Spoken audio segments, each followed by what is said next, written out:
बिस्मिल्लाहिर्रहमानिर्रहीम अस्सलाम वालेकुम सब भैन भरावों मैं वा नेम इकबाल तुसी देख रहे हो नुमान के हसगुले ते अज असीं बनाउण लगे जी आलू मूंगरे की सब्जी।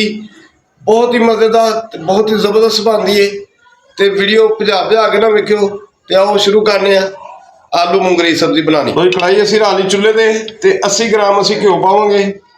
घ्यो हल्का जिहा गर्म हो गया तो हुण असीं अद्धा चम्मच जीरे दा पावांगे। लो जी प्याज असीं वड्डे साइज का लिया सी इन्हूं इस तरीके नाल कट लिया ये पा देना। माशाअल्लाह 3 तो 4 मिनट असीं प्याज की भुनाई कर लीए। हुण इत्थे आ के असीं लसन अदरक का पेस्ट पावांगे 1 चम्मच।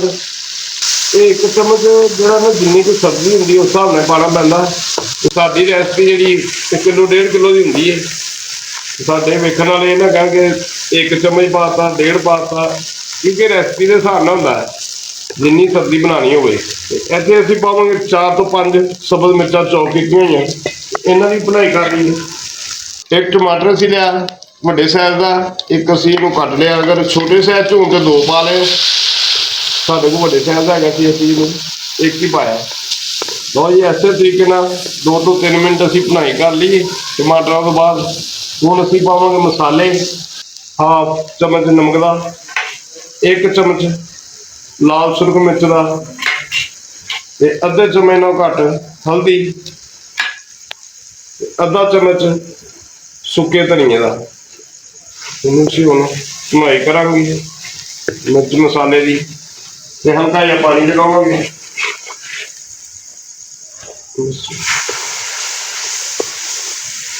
माशाअल्लाह 5 तो 6 मिनट चलो सानू लगे ने भुनाई करन ते इस तरह ही मसाले में भुनिया करो मिर्च कच्ची नहीं रहनी चाहिए। हुण असीं पाने इहदे च आलू मूंगरे अद्धा किलो असीं आलू लए सी इस तरीके नाल कट के तुसीं छोटे कट लो वड्डे कट लो।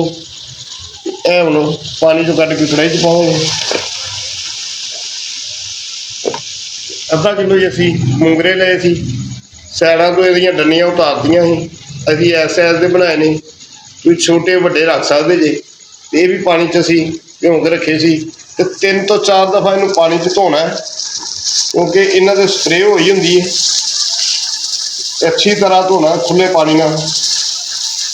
1 किलो मूंगरे 1 किलो आलू ने सारे असीं कढ़ाई च पा दिंदे।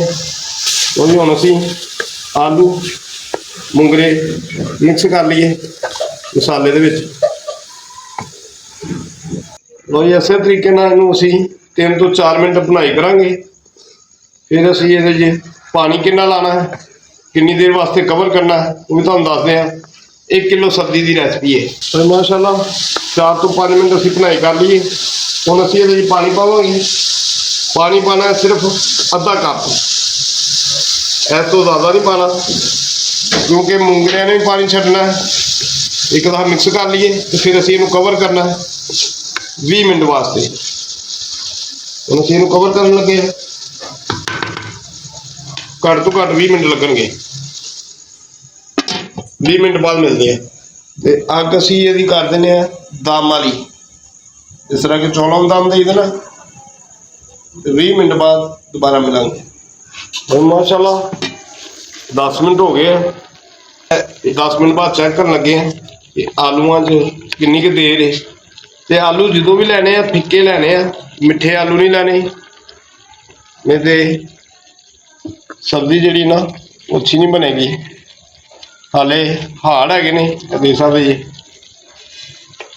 10 मिनट होर लगणगे। 10 मिनट वास्ते फिर असीं इहनूं कवर कर देने एक दम मिक्स कर लीए ताकि थल्ले वाले आलू उत्ते आ जाण ते उत्ते वाले थल्ले चले जाण। फिर असीं इहनूं 10 मिनट वास्ते कवर करांगे। इस तरह खिलार लेना कढ़ाई एक जैसा करके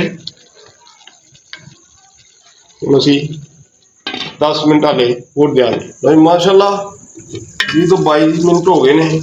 एक चेक कर लीए एक दफ़ा पहले भी चेक किया है। बिस्मिल्लाहिर्रहमानिर्रहीम तकरीबन लगता है कि आलू हाँ जी आलू गल गए ने देख सकते जी बिल्कुल ओके हो गए ने। हुण असीं इहनूं कवर नहीं करांगे। इहदे च जिहड़ा पानी है अग हुण थोड़ी तेज़ कर लांगे वो खुश्क करना। 2-3 मिर्चा लवांगे सेंटर चो कट लैनियां लंबिया लंबिया, यह पानिया। थोड़ा जिहा आमचूर का पाउडर लेना, यह पाना। फिर असीं इहनूं मिक्स करना।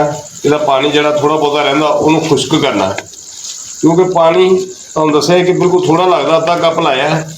बकाया जिहड़ा मुंगरियां दा पानी हुंदा ना, सब्जी का पानी वो निकल आंदा, इस करके इहनूं पानी घट लाईदा। हुण असीं इहदी पकाई जरा भुन लीए ते पानी खुश्क कर लीए, फिर तुहानूं दसदे होर किहड़ी चीज़ पैनी। माशाअल्लाह पानी खुश्क हो गया, तो यह देखो घ्यो आना शुरू हो गया। इत्थे जो इस तरह घ्यो आ जाए ना, समझो ये पानी खत्म हो गया तो सब्जी साडी ये तैयार है। हुण असीं इहदे च गरम मसाला पावांगे थोड़ा जिहा, बिस्मिल्लाह। बहुत ही अच्छी खुशबू आ रही है। बरीक बरीक कटिया होया सब्ज़ धनिया, सुभान, ऐसे तरह ही बनाना, बहुत ही ज़बरदस्त आलू मुंगरे बननगे। इस तरह बना के मज़े मज़े ना खाना, पराठे ना खाना, रोटी ना खाना, जिस तरह तुहाडा दिल करे। देख सकते जी, मिक्स कर लीए। फिर असीं तुहानूं डिश आउट करके दिखाने हैं। लो डिश आउट करके तुहानूं दिखाते हैं आलू मुंगरे की सब्जी। इस तरह ही बनाना, बहुत ज़बरदस्त तो बहुत ही मज़ेदार बनेगी।